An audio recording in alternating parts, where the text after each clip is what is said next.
Good day, everyone. We are District 5 from Section 4 CEF, and we are going to report about the irrigation system in the United States of America. So, what is irrigation? Irrigation is the supply of water to crops by artificial means.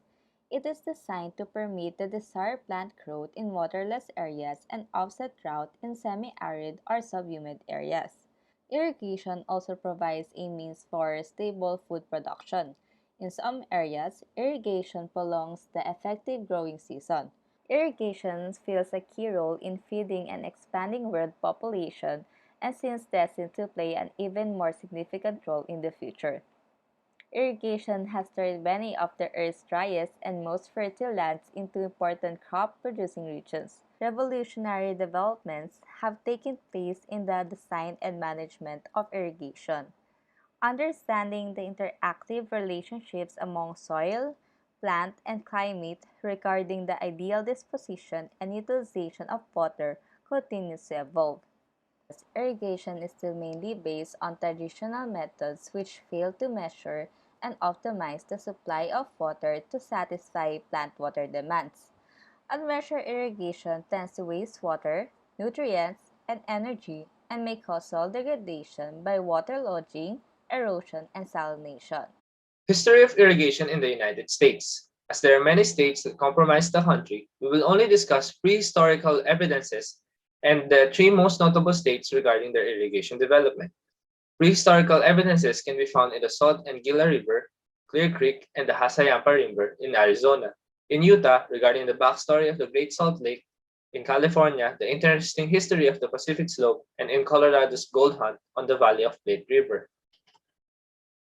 The prehistorical evidence shows elaborate irrigation systems that was used by the ancients in the Salt and Gila River, while in near Phoenix, a tunnel through volcanic rocks spanning up to several hundred feet was used to divert water to a canal. A complete system that diverts water were also found at Clear Creek that distributes a 1,200 acres of land area. And the exploration of Coronado also noted how Indians developed agriculture that produced corns, red beans, and squashes, and some cotton. Utah's irrigation is considered as rapid and systematic in growth. It was led by Mormon settlers to supply demand in their state. They created the irrigation system with discipline and harmony. The Esprit de Corps was also born to ensure success in canal building. Utah's irrigation was built from the ground by themselves, showing no sign of inspiration from other methods and practices that is already available, which is why they also have been able to found the Utah Code to call their methods. The Utah Code was described as some of the best features of the highest development of irrigation law it is now understood. Utah's irrigation is built mainly by cooperation and coordination by the dwellers. California was considered to have their first irrigation ditch.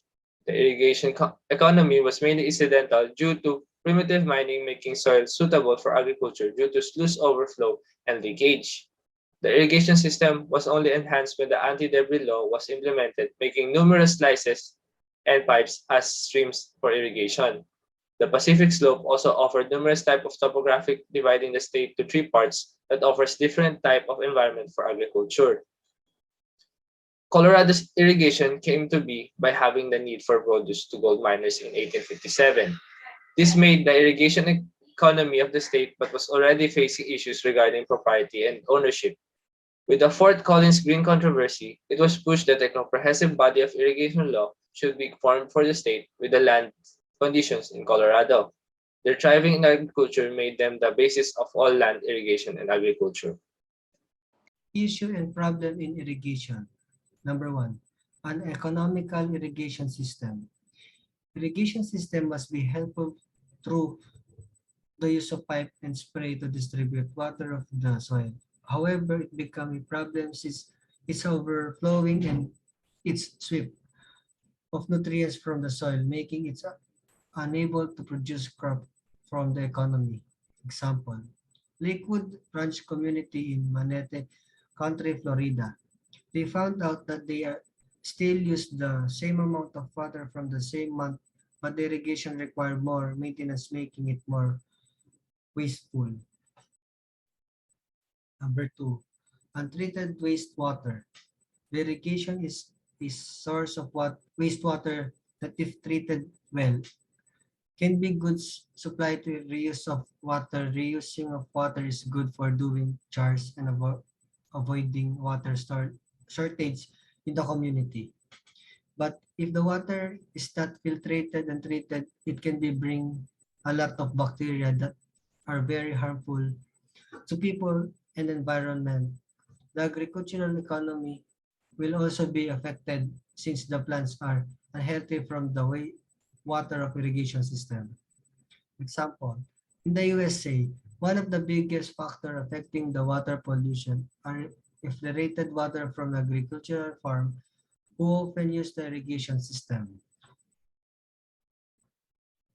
Number three, soil is become unstable.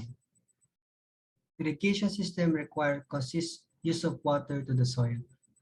And if it is not compacted very carefully, it may cause erosion and the crop of the plants will be destroyed. As erosion occurs, the water may carry soil particles that may cause clog and form the stream of other bodies of water. Example, slow-moving landslide happen in Peru, South America because of not properly installed irrigation system on the agricultural farm. Cost of energy use in irrigation. The cost of irrigation for energy and capital are significant. Thus, farmers must not only evaluate the costs of developing irrigated land, but also consider the annual cost of irrigation pumping. About 150,000 hectares of agricultural land in the United States have already been abandoned because of high pumping costs. The efficiency of irrigating crops varies with irrigation. The most common irrigation methods, flood irrigation and sprinkler irrigation, frequently wastes water. In contrast, such as focused applications such as drip irrigation and micro irrigation have found favor because of their greater water efficiency. Soil salinization. The amount of world agricultural land destroyed by salinized soil each year is estimated to be 10 million hectares. In addition, drainage water from irrigated cropland contains large quantities of salt. For instance, as the Colorado River flows through Grand Valley, it picks up 580,000 tons of salt per year. Based on the drainage area of 20,000 hectares, the water returned to the Colorado River contains an estimated of 30 tons of salt per hectare per year. In Arizona, the Salt River and Colorado River deliver a total of 1.6 million tons of salt into south central Arizona each year. Waterlogging is another problem associated with irrigation. In the absence of adequate drainage, water tables rise in the upper soil levels, including the plant root zone, and crop growth is impaired. Such irrigated fields are sometimes referred to as wet deserts because they are rendered unproductive. Irrigation scheduling on farm irrigation. Two of the most common problems with farm irrigation systems have to do with irrigation scheduling. Starting an irrigation cycle too early or running an irrigation cycle too long is considered overwatering. At the very least, this practice wastes water and money. However, overwatering can cause crop damage if done on a prolonged basis. Likewise, starting an irrigation cycle too late or not running the system for a long enough period is considered underwatering and can cause reduced yields in poor crop quality, which can affect price. Saltwater problems in the United States. One part of the US that has dealt with saltwater intrusion is Florida. In Florida, saltwater has intruded into groundwater supplies through different compounding ways. For example, saltwater has encroached into aquifers because fresh groundwater levels have decreased relative to sea level, allowing higher gradient water to flow toward the fresh water. Also, leaking saltwater in inland canals, leakage between aquifers, or even upwelling of salt water from depth also have impacted irrigation systems. This interface is actually a diffuse zone in which freshwater and saltwater mix and is referred to as the zone of dispersion or transition zone. High salt pickup areas. For example, the Grand Valley, Western Colorado is among the high salt pickup areas in the United States with estimated at 8 tons per acre per year. Water entering the groundwater supply from the irrigation practices in the valley amounts to 145,000 acre-feet per year and contributes about 690,000 tons per year to the salt load of the Colorado River. Samples of base flow water from the weathered Mancos Shale aquifer in the valley vary in salinity from 1,500 milligrams per liter to about 9,000 milligrams per liter. Threat to coastal agriculture. The California Department of Water Resources has drafted best management practices for monitoring seawater's intrusion. USGS site includes information, tools, and data relevant to WRBMPs and additional resources to help water managers address key components of the required groundwater sustainability plans or GSP. Including monitoring resources are listed on the resources page of the site, and relevant resources are also listed in bullet points at the conclusion of each section. More than one-fourth of the irrigated farmland in the United States does not produce abundantly because the soil is salt affected. Salt problems are especially serious in 17 western states where more than 7 million acres of irrigated land is salt affected. A similar condition exists in a less extensive acreage of non-irrigated crop and pasture land. For the sustainable applications and methods, so approaches using less water. Unlike the Philippines, the United States is not surrounded with seas and different bodies of water. Most of the states in the US, especially those who are located in the middle, is composed of land. Even if they are considered a developed country, irrigation is still a prevalent topic for the American people. That is why sustainable measures of water efficiency and techniques is a must. But remember, even when water is more plentiful, there are compelling reasons to use less. Excessive water use can waste soil and fertilizer in water runoff. And excessive irrigation results in deep percolation and leaching of nitrates and other farm chemicals. So, first, the first sustainable application and method is the solar drip irrigation. Um, in mid 2000s, the Solar Electric Light Fund or SELF organization partnered with the International Crops Research Institute for Semi-Arid Tropics, devised a combination of solar-powered water pumps with drip irrigation tubes. By doing this, water and fertilizers can be supplied to plants even throughout the 6-month dry season, allowing large plots of vegetables to be grown year-round. So the benefits are improved food security, improved nutrition. In villages irrigated with solar-powered systems, vegetable intake increased to 3 to 5 servings per day, and improved income security. Women are earning an extra $750 per week from the sale of fresh produce at the local market, and reduced time spent collecting water for women. So they don't have to walk around the farm collecting water and carrying them. So another is a prevention of greenhouse gases from reduction in efficient agricultural practices and increased market opportunities for solar energy. So it also connects to the environment segment. So another method is a conservation tillage. It is also called as a minimum tillage, and it can be practiced as a no-till and strip-till, and it will help conserve soil water, uh, and is reduced. Tillage is reduced, and crop residue from the previous crop is at least partially retained on the soil surface. So the retention of crop residues reduces water loss from the soil to the air and cools the soil.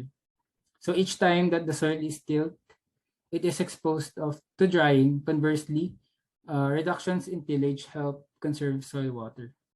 So the last would be the deficit irrigation. It is the irrigation that applies less water than the crop's needs for full development. So some crops lose little yield and quality with modest irrigation deficits, saving water. So this DI is also called as an acronym, works with deep-rooted crops such as wheat and corn. And wheat and corn have been successfully grown with carefully controlled deficit irrigation, but they do lose test weight and yield. So know each crop's tolerance of drought stress, then you are able to apply this technology. I mean this method. So other alternatives will be discussed by Gian on the next part, in which innovations and technologies in irrigation is applied. Precision technologies. The incorporation of precision technologies into the agricultural industry has grown rapidly in recent years, especially in irrigation. Precision technologies such as satellite data, sensor networks, data analytics, and drones increase irrigation efficiency and have been reported to reduce input costs and increase crop yield. Over the last several years, technology companies have become increasingly involved in the agricultural sector, offering technology and data services to help farmers maximize profits. Another innovative approach to better irrigation management comes from University of Missouri. University of Missouri created an app called the Crop Water Use app, and it estimates the best time to irrigate. The app creates an interactive website just for you to enroll and manage your fields. You can give it the precise field location coordinates or do it with the pushpin in Google Maps. Once it knows the field location, it automatically taps into pertinent data relating to your irrigation schedule. For instance, the app pulls in rainfall estimates for fields from the National Weather Service rainfall grid. It estimates evapotranspiration based on solar radiation, wind, temperature, and humidity readings from the University of Missouri Weather Station network. The app uses soil texture or soil mapping from the National Resources Conservation Service database to estimate water holding capacity.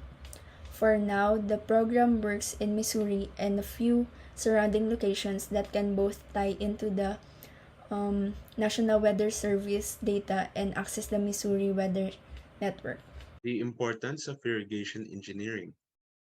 Irrigation engineering is important because it can enable plants to grow when there is enough rain, particularly in arid areas, with artificially providing crops with water.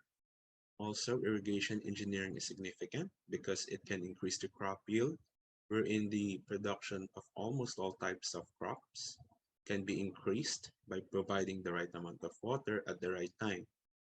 Also, it can serve as a protection from famine. The availability of irrigation facilities in any region ensures the protection against the failure of crops or famine due to droughts.